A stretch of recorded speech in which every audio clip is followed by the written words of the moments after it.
Hey there, folks. This is Burton Gilliam from Fletch, and I always kid Laker Jim. I tell him, what are you doing, some stunt podcasting or something? What's he say? You are listening to the only podcast that's all ball bearings. Yeah, Laker Jim's FletchCast. Broadcasting live and around the world. From Cabana One, the only podcast that's all ball bearings. Your ultimate source for everything Fletch. Moon River. Whew. Thank you, Doc. You ever serve time? Laker Jim and his beat reporters will stop at nothing to make sure Fletch lives forever.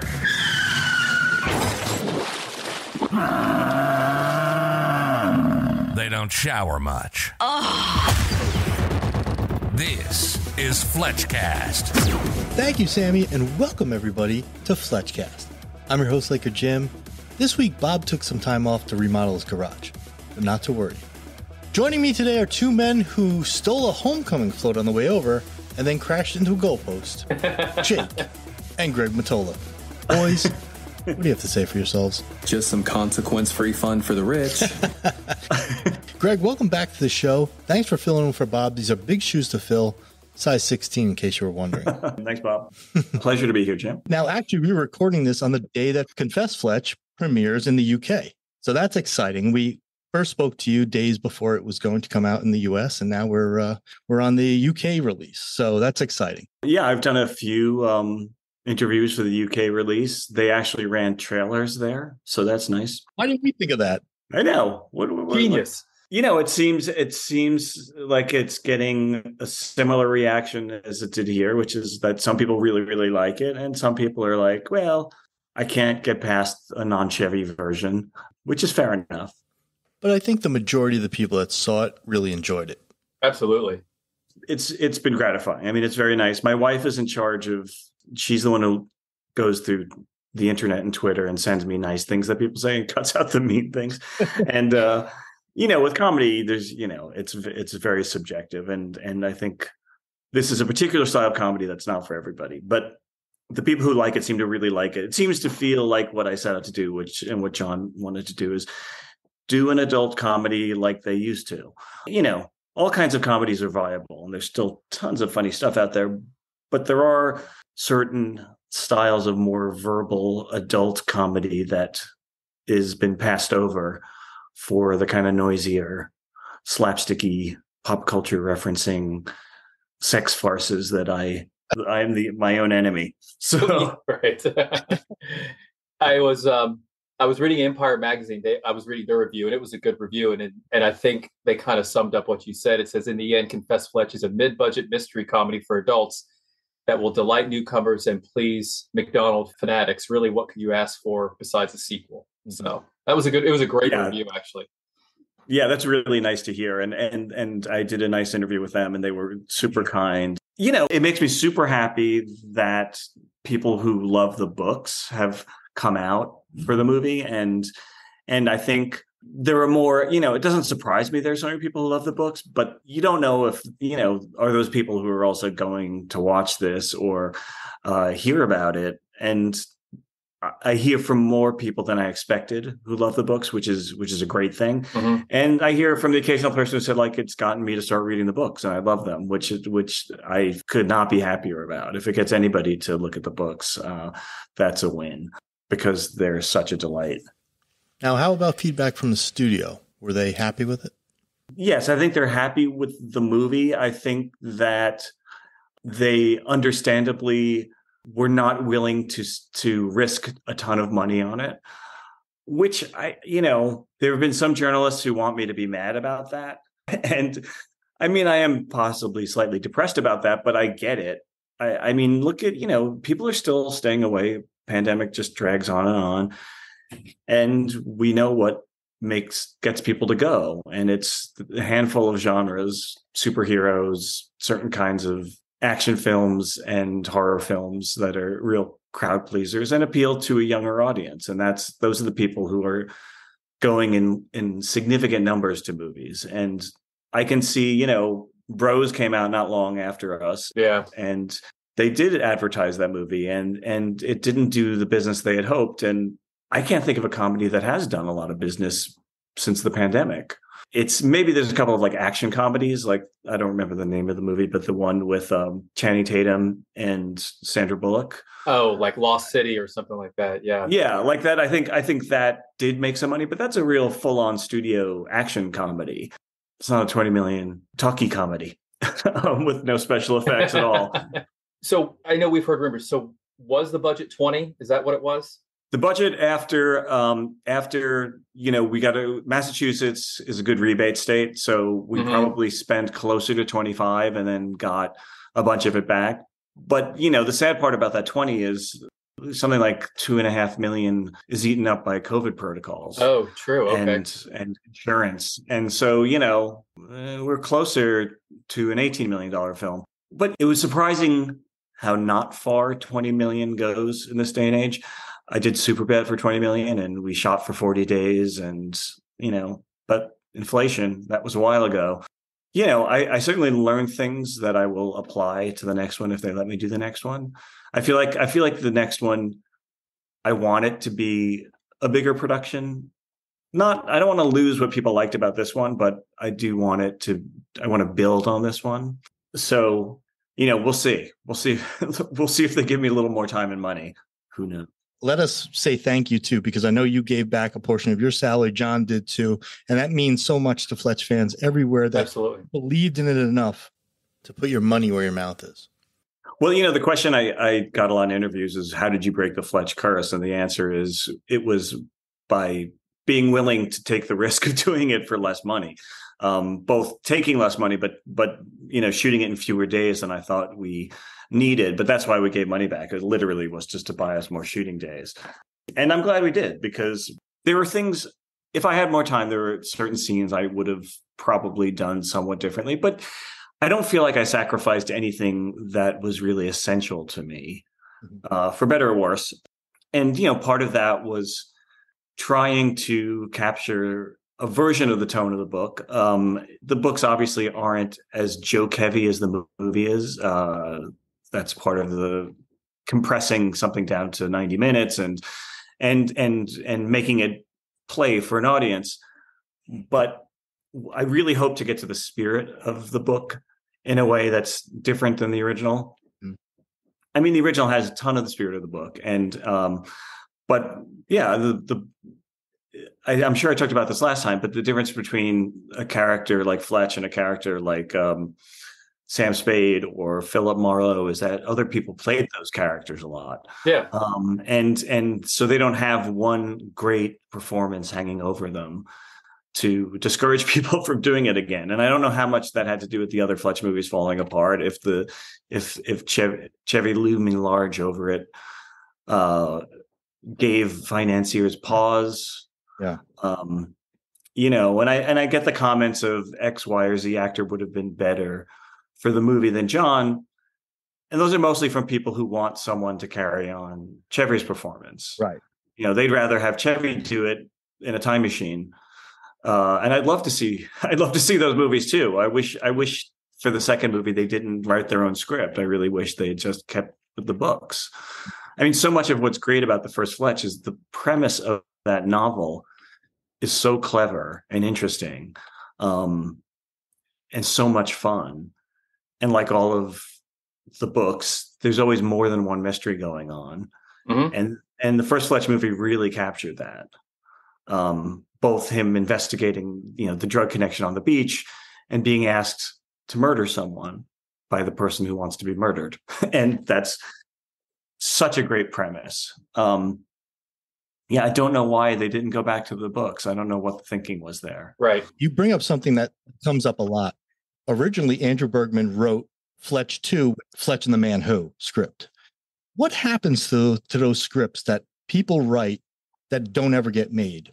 Are they ever able to be published anywhere? Does the person that wrote it have any rights to it at all? Or is it just owned by the studio that hired them and we'll never see them other than leaks here on the internet? Yeah, only if something gets leaked on for instance, I adapted this novel. This is novelist Jeffrey Eugenides, who wrote the Virgin Suicides, and another book called Middlesex, which were both very well received books. Sofia Coppola made a great film out of the Virgin Suicides.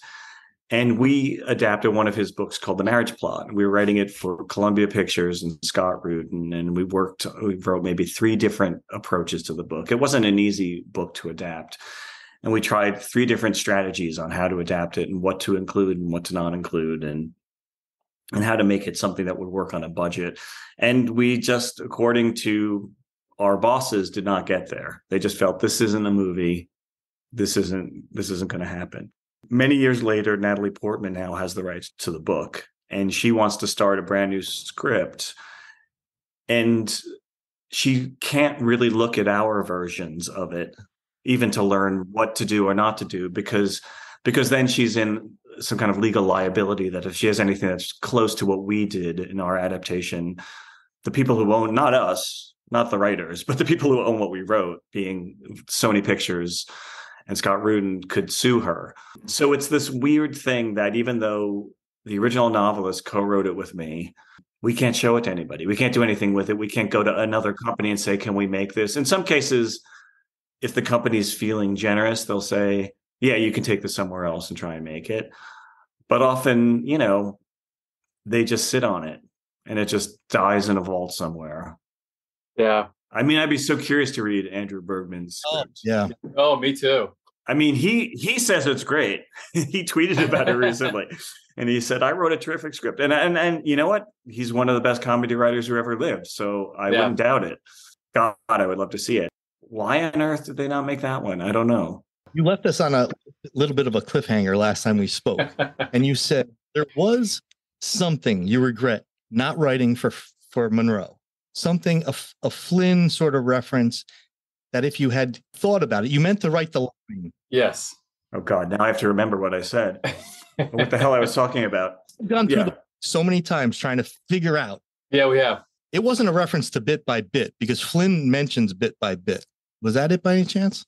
No. Oh, my God. What was it? I'm going to let you guys know. It had to do with how Flynn solve the case. Oh, not the Hitler Youth. Right. No, I did have a scene in one early version where Fletch goes to Flynn's house and meets his family. Mm-hmm. And Flynn introduces him as the murderer to all his kids. That's a great chapter of the book. I mean, that's a whole chapter. Yeah, and I really loved writing it. And at the end of the day, it felt like there are only so many digressions we could do. And is it too close to Flynn, which was a bit of an legal problem or question. But I at least had him introduce Fletch to his infant as Daddy's got to talk to the murderer right now. I was like, I had to get that line in somewhere because it was just too priceless. This is another thing we didn't do from the book, which is that the solving of the murder all happens off stage. Fletch learns from Flynn how he figured it out. I think it had to do with that. It had to do with Flynn being a better detective than Fletch in the end, or a very worthy adversary, a very collegial adversary on top of it. Okay, this is embarrassing, but now I'm going to have to rewatch the episode and get back to you for the third time we talk. So LJ had a great premise about where to put in Chevy in the movie. You said we would have put Chevy in if there was a good role for him. Yeah. Right. What about the role of the Commodore? Oh, good Lord. Let me paint this picture. Now, in a perfect world, Moon River is being played by the band. Yeah. And Chevy walks up on Ham as the Commodore. Like, how amazing would that have been? Yeah, that is the best place. We did talk about that.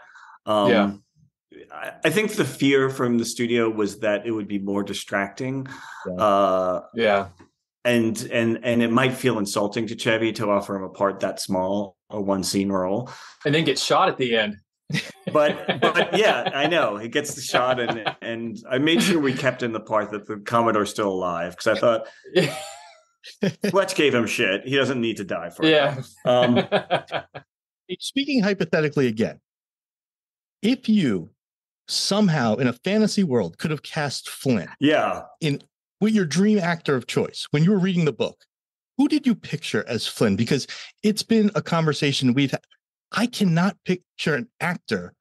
And it's so distracting to me because of the way they describe Flynn having like a tiny head and a giant body and all these sort of like attributes.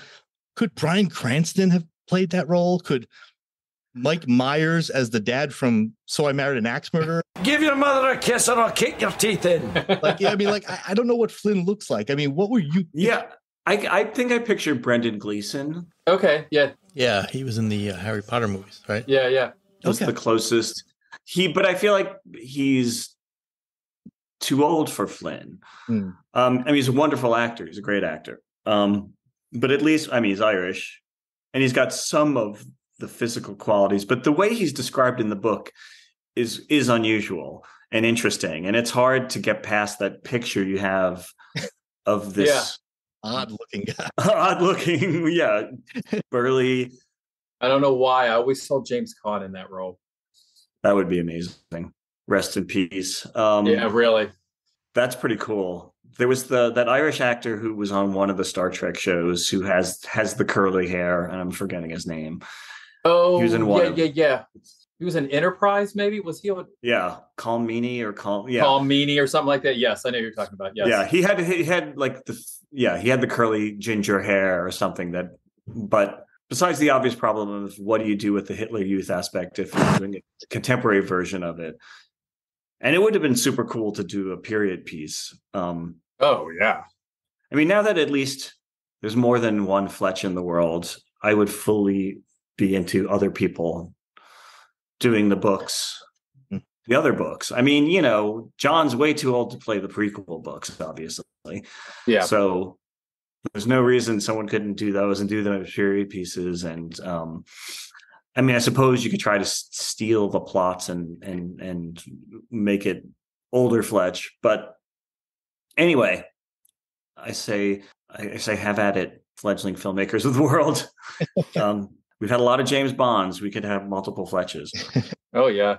Now, originally, when John brought up Fletch for the first couple of times, he had mentioned that the story was going to be moved to New York. Obviously, the story's in Boston. What was the thinking there with the New York switch? I think John's original idea for New York was that because the first was in LA, it would make it as diametrically opposed. And the art world is so big in New York, it seemed like the art world setting had a slightly bigger cachet in New York. But the truth is, when Zev wrote his first draft and set it in New York, and he made it in a bigger way about the art world, I kind of felt like I've seen the art world satirized a lot, the New York art world satirized a lot. And that was not as interesting to me as the novel.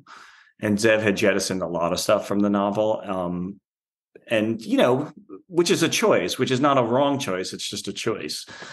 But when we started to run the numbers and what a New York version would cost, it was just going to be a lot more expensive and we'd have even fewer days.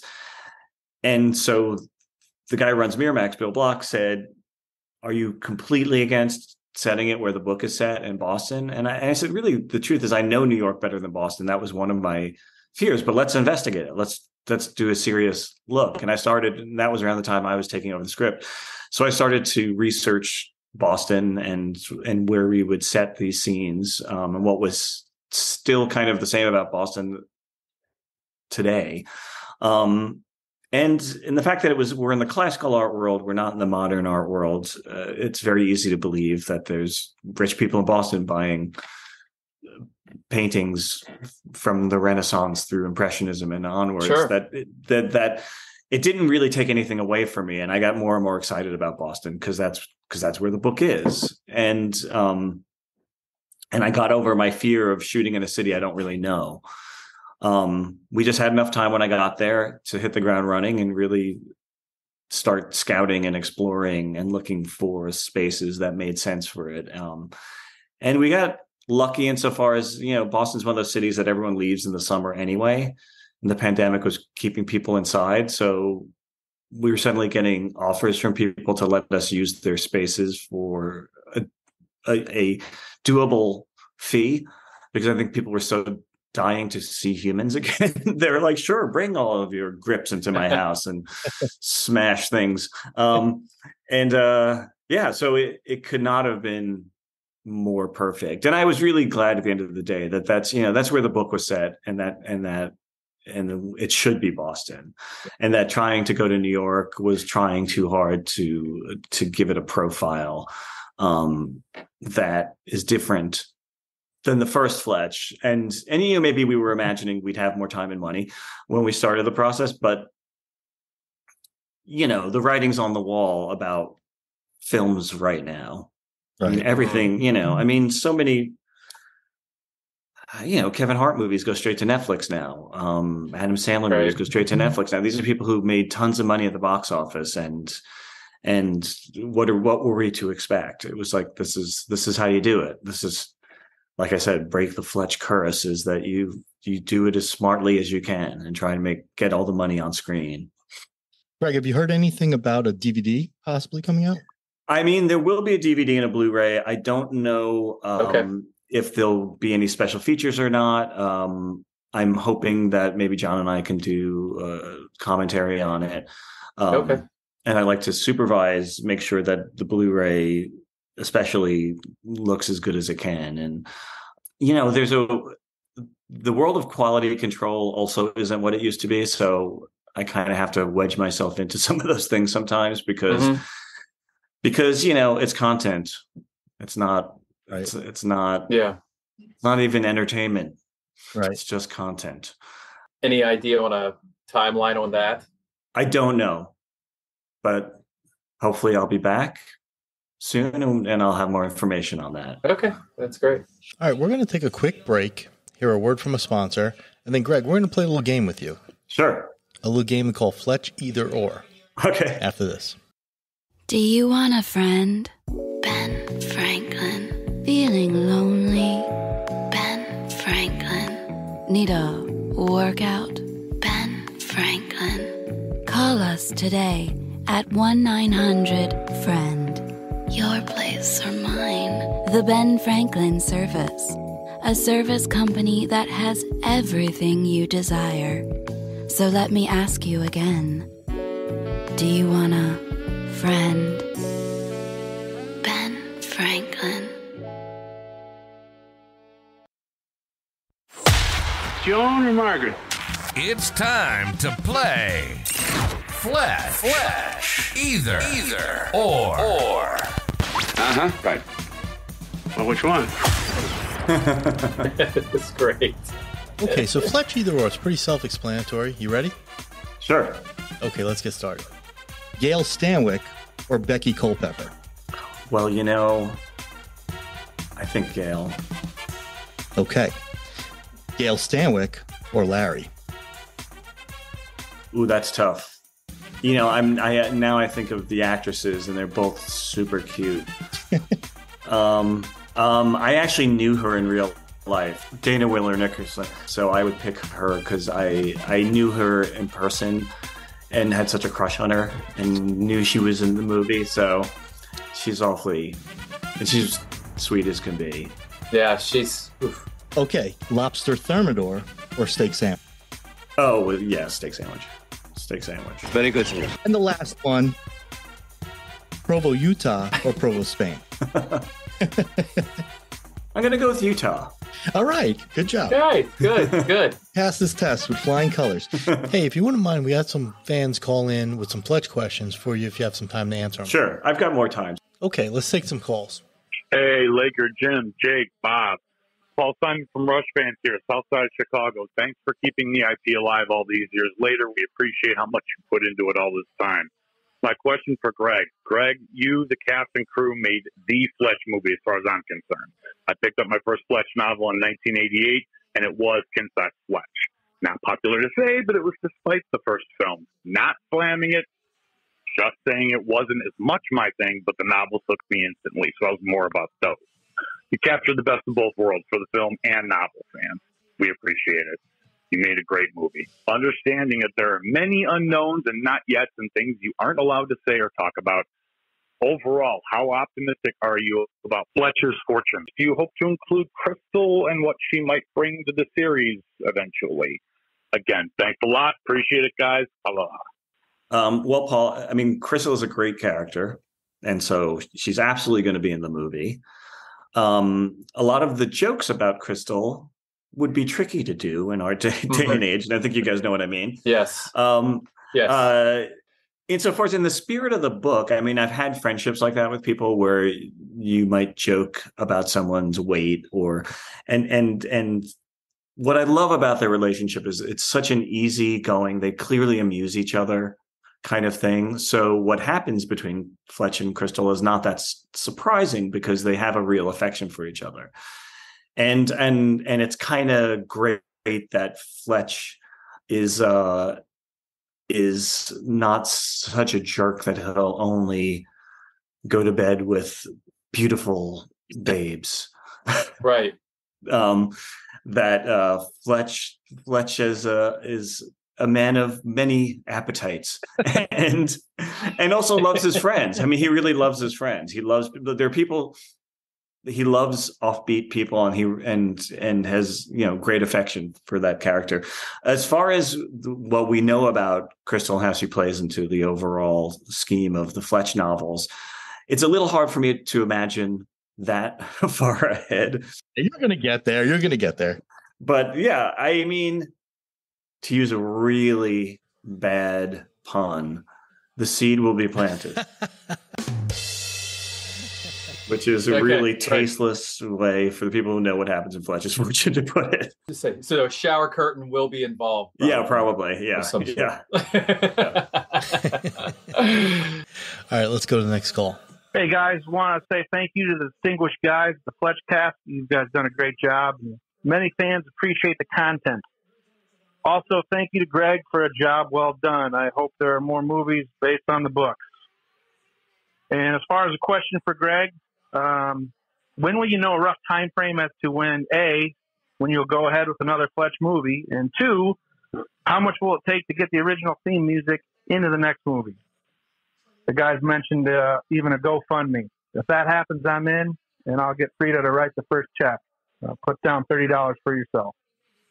Sincerely yours, Fletch Fur from the Chicago Birds. I mean, there are certain things that I would be more open to doing in a sequel that I wasn't open to doing in this one, which is something like, as in an abstract sense, put the theme in somewhere, because I didn't want to.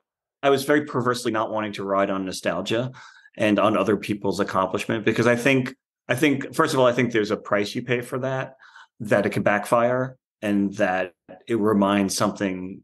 It's taking other people's work and trying, there's something about the Ghostbusters spin-off sequels, whatever you want to call them, that I can see why they aren't satisfying completely to some people. I mean, I think, I haven't seen the last one. I haven't had time to see the last one. There are things I really enjoyed about the Paul Feig movie. Mm-hmm. And yet at the same time, I can see why it drives people nuts. It's sort of like it, it's sort of not. It's like, where do you go? But since I feel like we did some things right in Confess Fletch, in making it its own thing, and since Sean and I are big fans of Chevy and the original, why not pay more homage to it? So have I completely ruled out the idea of begging Chevy to make an appearance? No. He may have ruled it out. He may not. I've not heard from the gentleman. He may not be happy. Chevy was on the Dana Carvey and David Spade podcast, and he kind of got asked about it. And to be honest, he glossed over it both times. Yeah. They asked him twice. They said to Chevy, if somebody did a play on your life, who would play you, John Hamm? And he either didn't get the joke or he acted like he didn't get the joke. Yeah. Yeah, well, he might have very strong. I mean, I know it's his favorite role, so he might have very strong feelings about it, and I would not blame the man. So to get back to Fletch Fur, what's his real name? Fletch Fur. Yeah, Fletch Fur. Yeah, that music is great, and yeah, possibly. And as far as the timeline is concerned, that's hard to know. I'm going to start post on this pilot on a pilot I just did for Hulu. on Monday, and at the same time start rereading Fletch's Fortune and get going on that.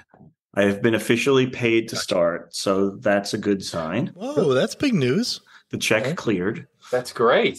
I have a lot of ideas. Hopefully some of them are good and stay, and I can't wait to start writing it. So I'm very thrilled by the prospect of getting to do another one. So can you say for sure? I can't say for sure because it'll because John and I gave up some of our money, our deals on the second one were a little bit better than the first one to try and make up for that. That of course adds money to the budget.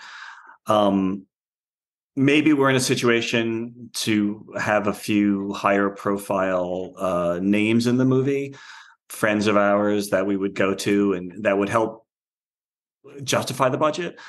I mean, I could not have loved my cast more. There's not a single person that I wasn't thrilled with who did this movie. So I have absolutely no regrets there, but we had to call in favors. We had to ask people who get paid more money to do it at a number. So we'll see. I mean, it's a strange thing having this hybrid release of small theaters, very little marketing, on demand, then Showtime and rentable. It's like I don't know how they even quantify whether it's a success or not. I don't know. Who knows? Yeah. And in the world of streaming numbers and on demand, it's so hard to get any kind of transparency of how it's done or what it's doing. So this whole streaming thing, once these companies basically saturate the entire planet, what's their plan? What are they going to do? Yeah, what's next? I mean, it's like, how do you keep growing when you grow to a certain point where you've got every corner of the world? Anyway, so we're all caught in the vortex of changing the technology. Well, here's a good example of how much we love the cast. Grizz liked and commented on our post on Instagram the other day. I saw that. Yes. Me and Jake were like little schoolgirls. Yeah, we were so giddy. I know. Well, Aiden is the best. She is so funny and so winning. And I'd like to turn the tables and ask you a question. If I found a way to work Morris and Grizz into the next movie, would you think that's desperate? Because they're obviously not in the book. Or would you think if I could find a way that worked in the story and wasn't just shoehorned in the lamest way, would that be interesting to you guys as Fletch lovers? Would that, or would you say, well, that doesn't make any sense because they're not in the book? Well, here's the thing with me. Now, I know in Fletch's Fortune, there's a mention, I believe, of Flynn in Fletch's Fortune because Fletch calls Jack, which I assume you'll probably make that Frank. Yes. In the Fortune. So I'm sure you could put an angle in there where I would be fine with it, because I will tell you that the response of those two characters from, both of us, Bob, of course, and I think in the general public was, overwhelmingly positive. So I could definitely see that happening, and I would be fine with it. I mean, I'm going to use the Picasso somehow in the next movie. Yes. And they were, Flynn at the very end was still searching for it, still trying to find out what happened to those paintings, like Flynn, right. Morris, I mean. And right. So I thought, is that a connection? You know what you can do? You can make them the two cops that force Fletch to bug the convention. Yeah, instead of like the CIA. Yeah. The first scene of the book is Fletch is in Italy, and the CIA people come into his. I mean, that could be the two of them. Yeah, that's what I'm thinking. Walking in, and there they are standing there. Fletch gets out of the pool and. Hi, Grizz. That hadn't occurred to me, but that's there's. I mean, as loving those two actors as much as I do, and loving Roy and Aiden as much as I do, because they are two of the best human beings I know, and loving them on screen. Yeah, that's pretty appealing. You've just given me an idea that I will take full credit for if people like. So I'll think about that. I'll definitely think about that. Well, it's yours. We work for free. We act for free. We podcast for free.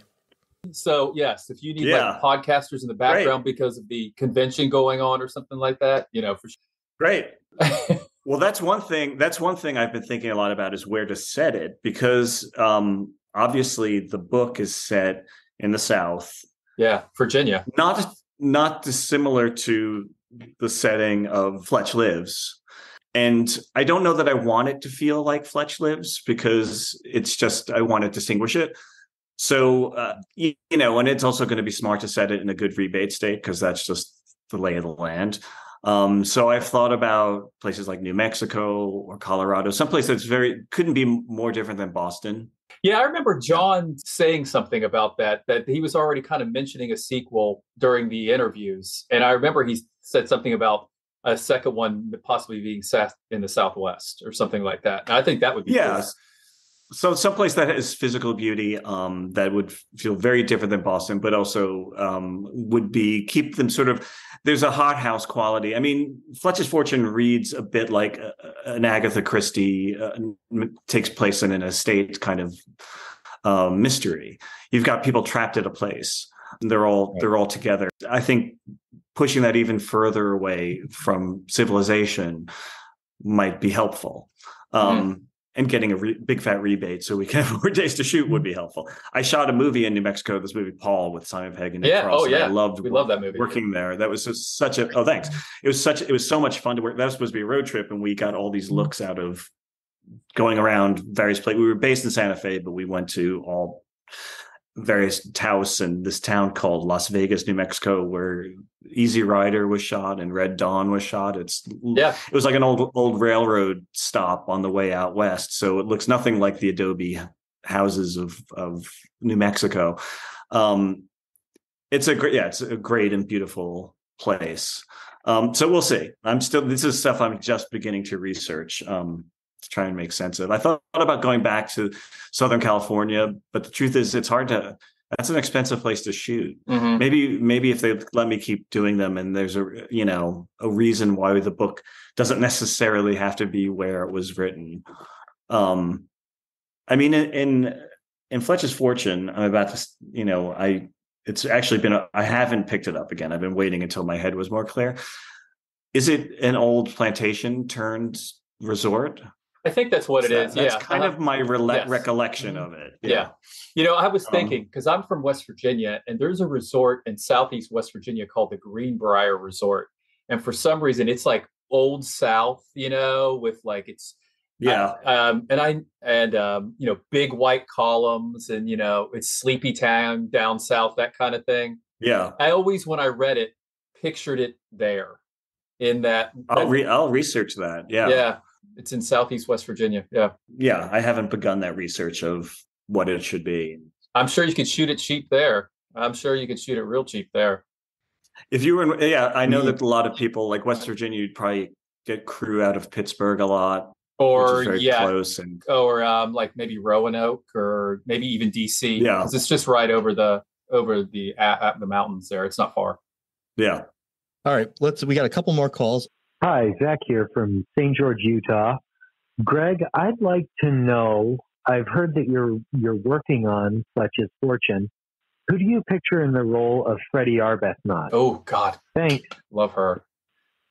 I don't really know yet. I'm sort of resisting the idea of falling in love with an actress to play that part of Crystal yet, because I want to write it first. Mm-hmm. And not, but John and I have talked about a few people. I feel like I don't want to say yet, because these are people we know, and I don't want them to hear like, what do you? Yeah, you think I'm going to play something? But it's once again a great part. It's a great relationship they have in the book.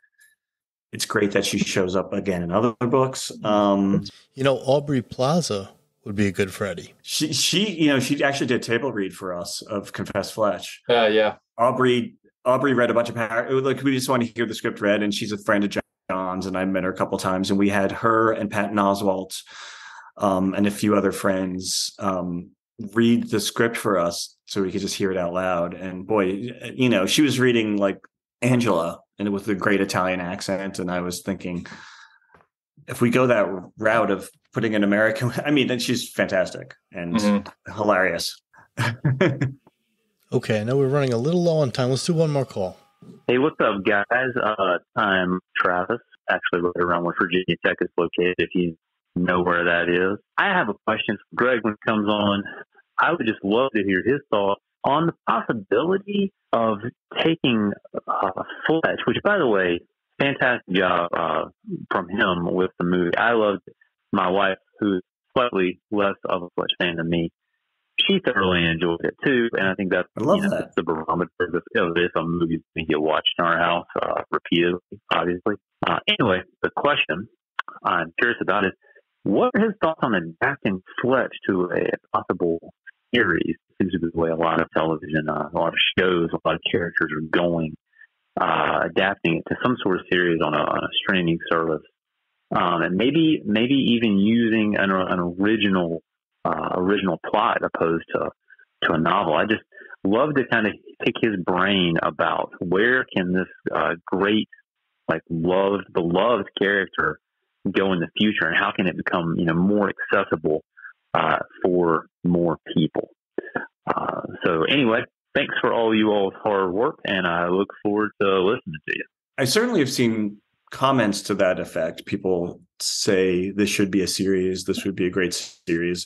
I've seen some negative comments to say that this movie is no better than a pilot for a mediocre good series.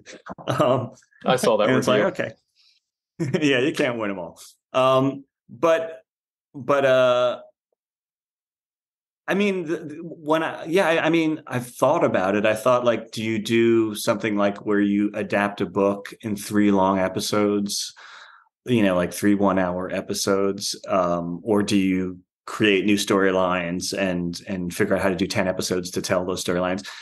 I certainly would watch it. I think that would be really challenging. I mean, I was asked if there was a sequel early on, would you want to create an original story or adapt the books? And I said, I would only want to adapt the books. I'd only want to springboard off of the books. I'm not confident enough, but I also feel like there's so much there, and there's so much there that you can apply to now. Fletch's Fortune is about a journalism conference. Is this not a great time to tell a story about the media and journalism and what's happening in the world, and all, the pros and cons of journalism and the insanity of the world, and, to sort of use McDonald's, mixture of cynicism and true affection that is so poignant. I mean, because he obviously loved a lot about being a reporter, and he also saw it for what it is. And he's not afraid to kick someone in the shins who deserves it, but he also clearly has had a lot of respect for the profession. I would need his insights to jump off of. So maybe, for instance, if someone wanted to take the prequel books and turn those into a 1-season limited thing, it's a good decide idea. whether or not to do it again, that would be super cool. And if they want John and I to help out, or I'd be totally into that. That would be super fun because, like I said, John knows he's too old. He's a little older than Fletch to begin with, obviously, but he's way too old to play young Fletch. That would be awesome. I would love to see people make a Flynn movie or series. Yeah, or series, yeah. Hey, with deep fakes now, you could do John as a young Fletch. Yeah, it's true. That is true. That is true. I'm very curious to see the new Indiana Jones. I am too. Oh my God. I can't wait. Hey, I had a quick question. What's more of a compliment? I loved jazz, and I loved the soundtrack for Confess. Where did you kind of decide on that type of genre? Because I thought it was a great soundtrack. Just the jazzy kind of, It started with, I'd worked with David Arnold on Paul, and so I'd asked him if he would do the music, but moving to jazz happened earlier than that. I thought it started with the idea that I would make Morris a jazz guy, that would be a fun character trait for him, that he plays it in his office, he plays it in the car. And my music supervisor on the movie, who's great guy, he said, do you think, and I'd like written in some like Art Blakey stuff and some Horace Silver stuff that was on Blue Note. And he said, why don't you let me go to Blue Note and see if they'd be interested in partnering with us on this? And it could help us, you know, like it's very hard to get a soundtrack sold in this day and age. Yeah. But if they thought it was good for them, they might help defray some of the costs of buying the music. And that's what ended up happening. So they helped us pay for some of the rights to the music. Mm-hmm. And because they have relationships with the estates of all the artists, we were able to get stuff that I think would have been really hard to get otherwise. And Blue Note, you know, Blue Note music I love deeply. It's not always the easiest music to use in a movie because it's complex and it sort of demands your attention often. But we found enough pieces and we found enough places where something that, you know, like we used a big Art Blakey piece at the end of the film, which is very famous to jazz lovers, but you know, was kind of a satisfying way to take it from playing in the car with Morris and Grizz and out into the world and take us into the last scene as if Fletch put on that CD in his rental apartment because he liked hearing it. And you know, I just thought, fuck, you know, I've seen people call it an old farts movie because of the jazz and people like to make fun of jazz, but you know, I just think they're missing out on something like one of the greatest American art innovations of all time. Yeah. And also a great African American art form. Because anyone I know who sort of disses jazz, when they bring it up, they're talking about the shit you hear in a hotel lobby, like smooth jazz. Smooth it's jazz, like you have no idea. Yeah, you've never really listened to Charlie Parker or Miles Davis. You just don't. And some people just don't hear it. It's their loss, man, because it's great. I thought, why not put in something I love? And it will probably alienate some people, but fuck them. You know, those people have a lot. Those people who want to be pandered to have a lot of entertainment. Yeah, you know, exactly. I have a pet peeve about kind of pop culture references and stuff today because I feel like people, it's an easy thing to fall back on, and the audience will go, "Hey, I've heard of that." Yeah. Person, I know what that's a reference to, and they feel included, but it's like you're really putting a timestamp on your movie that like in 10 years that's not going to be effective anymore, and your movie's not going to have longevity because you filled it with too many dates it cameos. It really dates it. It's like you go back and look at like Road to Morocco with Bob Hope and Bing Crosby. And it's like, you know, they're great. And they're so silly that like the dated references have a charm to them. But, you know, they're not going to play for a lot of people. Right. You have to know who Dorothy Lamour is to get half the jokes, exactly. You know? The original Fletch does it too with references like that. Hop Along Cassidy and things like that. Yeah. Papa Taco and all that stuff. Yeah. So it's, you know, it's like, it's a thing, and it's perfectly fine. But I just find like sometimes it's like comedies are just doing it. It's like they don't even write a joke. They just drop a reference to something popular now. And it's, well, I think too, it kind of goes back to what you're saying about, you know, your Dashiell Hammett, your Sam Spade, you know, it's kind of more of a classic kind of, you know, music. And I think it I think the movie is old fashioned in a way. And I'm fine with that. You know, it's like, but I really think that's part of its charm. Yeah, I agree. I think it is part of the charm of it. I think you're exactly right. Greg, while we're on the music really quick, and you don't have to answer this if you don't want to, but a lot of people are wondering, especially listening to our last interview, what does a song like Moon River cost? Or I mean, can you give us some kind of a range, and just so we have some kind of an idea of like what a song like that costs that's over 60 years old? I think the number that came back was like 50 or 60,000. My God. And that's, and in music rights, there's two sides of it. You're paying for the song itself, and then you're paying for the person, the people who own the rights to the song. And they're separated rights somehow. And I still, after all this time, can't always get my head around it. But you're paying for the sync rights, and you're paying for the publishing rights. So somebody owns the song and somebody owns the copyright. So it still doesn't make sense when I'm saying it out loud. So it's like, usually it's like you pay 30 for one and 30 for the other. this pilot I just did, we want to use a standard. We want to use Somewhere Over the Rainbow because it has a thematic point in it, and we got a similar number back, and we'll see if we can afford it or not.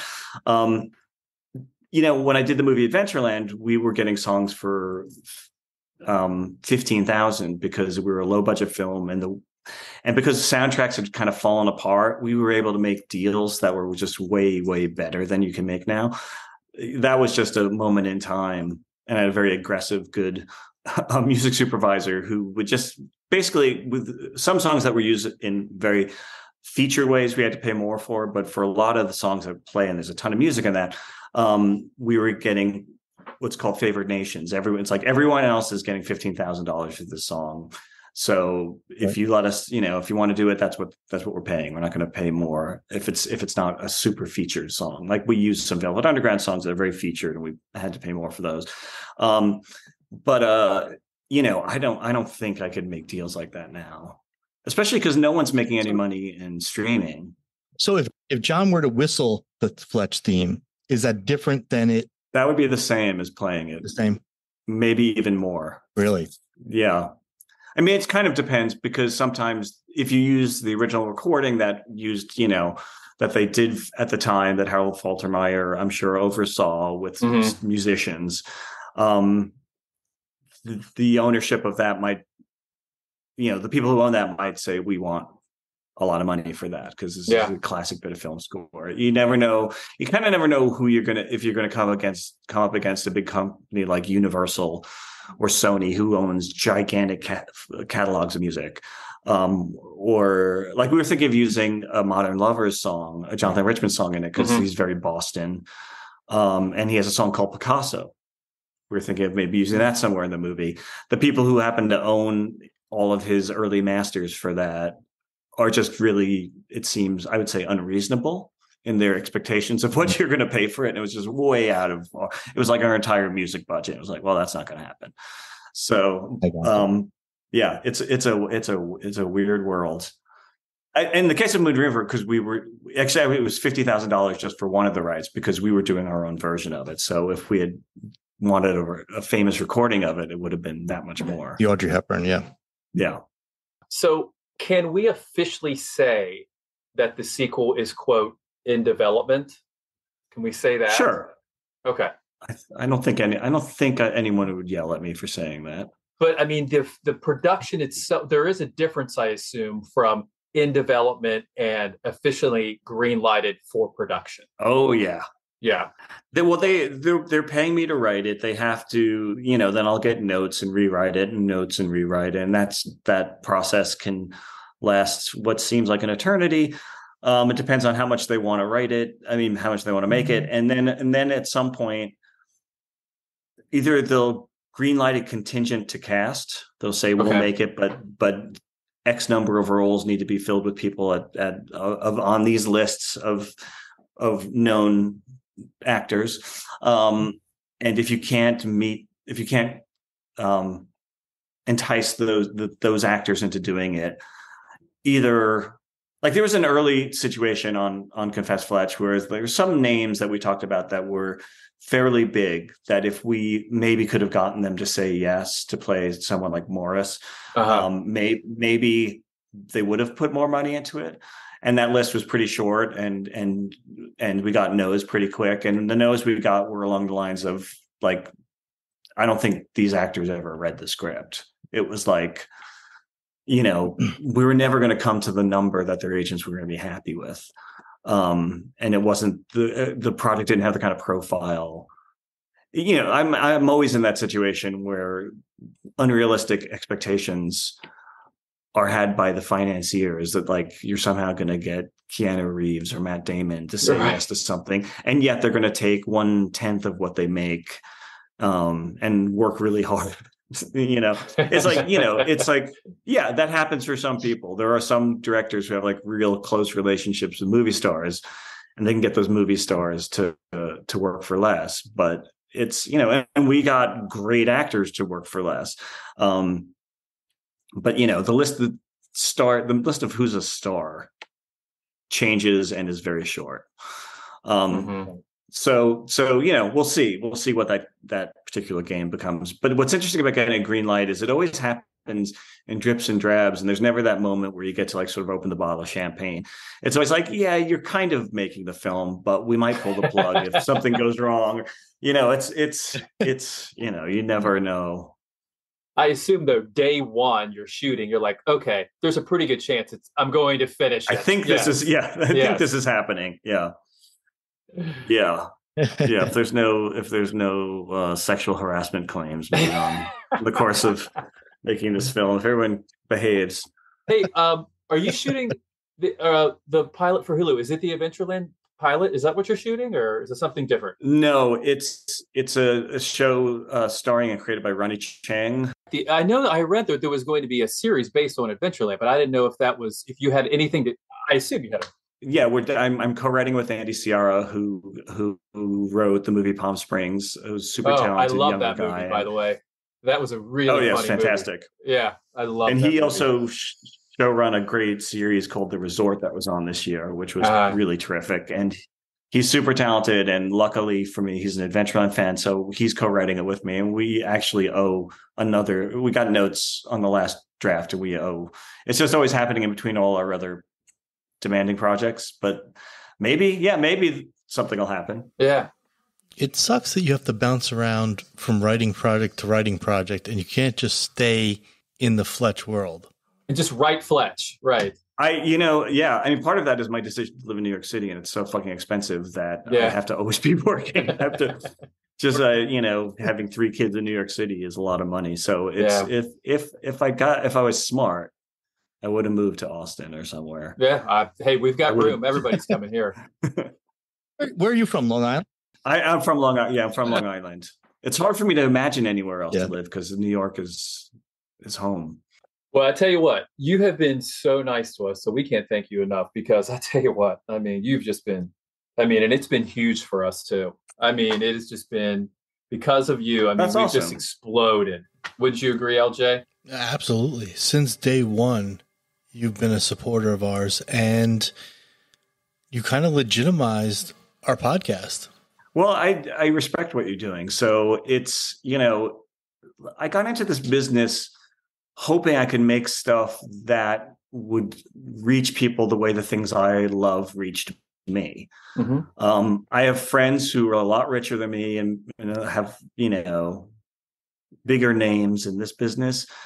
But some of them are doing stuff that it's like Godspeed, but it's not stuff I want to do. I've been approached about some bigger tentpole type things, and because I have a family, I have to take it seriously. Sure. But it's not really where my heart is. I mean, stuff like Fletch and when I finally got off my lazy ass and read the books, I was like, this really speaks to me. This is my sensibility. Awesome. Yeah. I love detective stories. I love this reinvention of the detective novel. And I thought, I couldn't ask for more. And it shows, your passion. It really does. Well, that's nice of you to say. And I hope to do an even better job on the next one, because I learned a lot. So, but you don't have a timeline yet of even when you might shoot it. I don't. I really don't. I mean, so it'd be like 2 years, 2-3 years. Probably, it could be. I'd be so happy if we're somehow in production in next year somewhere. But I'm gonna. I don't know if I'm gonna whip out a first draft in 2 weeks, but when I have this pilot done, I'm gonna jump into it full time and really immerse myself in it. And I'm excited to write it. Sometimes when you're writing and and it's a job and a paycheck, it drags on because you're not as excited. I tell you what, I think Fletch's Fortune is a super fun read. I mean, I always thought that it would be a great movie. I just think Fortune would be Confess obviously was too, but Fortune is so fun, and I think there's so many characters, and I just think that you would have a lot of fun playing around with that book. Yeah, and it has a similar sense in that, I've even seen criticisms of Fletch's Fortune that Fletch gets a little lost amongst all the colorful characters. Yeah. which plays to, I think, what I like to do, which is to get John in a reactive situation. But I want to keep an eye on making sure we're following him and he's propelling the story, and that's always, that's just a balance thing. But yeah, it's exciting to think about modern day equivalents of some of these people that Gregory McDonald was sending up. Some with some affection and some with a little less affection, and it's great. It's fucking great. It was super quick. I cannot believe you got all that footage in Italy in like a day or two. I can't believe you got all that done in like a couple of days. It was very, it was like a little bit of a army maneuver. We had to be so perfectly planned. We did all the Vespa stuff on one sort of second unit day. And before that first day, we did all of the dialogue scenes. We did some of the interiors in Boston. So we did like Angela's apartment. We found this weird old mansion that could plausibly feel like a turn of the century, which in Italy would be new architecture, but it felt appropriately rich enough that she could be living there. And yeah, we had all those exterior scenes we had to cram into a day, but it was, that was fun. Oh, it looked great. And you know what? I don't know if I told you, but Jason McDonald said, I think I might have said this, that Gregory McDonald would have loved the movie just when he saw Fletch on a Vespa in Italy. He said after that, he would have just absolutely loved the film. Yeah. He said he just would have got the biggest kick out of seeing Fletch on a Vespa. I tweeted about going to a French movie with my son. It's a sequel to 400 Blows. And I think it was Jason. He sent me the picture of a poster. It was his dad's favorite movie is 400 Blows. Isn't that awesome? Was really nice to see. Yeah. Yeah. It's so awesome. It's very, I got very nice contact from both sons, and it made me really happy. And his widow really loved it too, Jason said. Yeah. Yes. Carol really liked it. Yeah. Yeah. It was I got a really nice note from him about them, and it could not have made me happier. So Greg, I know you got to go, but in all seriousness, if we can help in any way, if you need us, we're more than happy to help. Listen, that was a sincere question about bringing back Aiden and Roy because I don't want to do it for the wrong reasons. But if there's a way that makes sense and is a way of building on, there's a great pleasure in characters coming back. And I know those are not characters that came back and not exactly the characters from the book. And wouldn't it be nice if Gregory McDonald had brought Flynn back in a Fletch book or brought Fletch into a Flynn book, but he didn't. But he did it with other characters. And so, I feel like there's a precedent, at least, that if you can earn it. So that's why I wanted to pick your brains, because no one would know better than you guys, And then you got to think, too, if you don't bring them back here. Well, yeah, exactly. Where do you bring them back? I mean, like, is there a spot in The Man Who or something like that? In Moxie. Exactly. They're like Fletch in that they're pests, That's what I took from Flynn is they're pests. They don't, you can't shake them easily. So I'm going to give some real thought to that. So thank you guys. Of course. Anytime. Greg, I know you got to run. That about wraps up this episode of FletchCast. This was a lot of fun. Appreciate your time as always. Thank you guys. Thank you, Fletch fans, for listening. Thanks to everybody who called in. We really appreciate it. Hey, Greg, you want to catch the last 10 minutes of Dynasty with us? Yeah, yes, absolutely. You are awesome, my friend. For Greg and Jake, I'm Laker Jim. See you guys. See you. Bye. See you. Bye.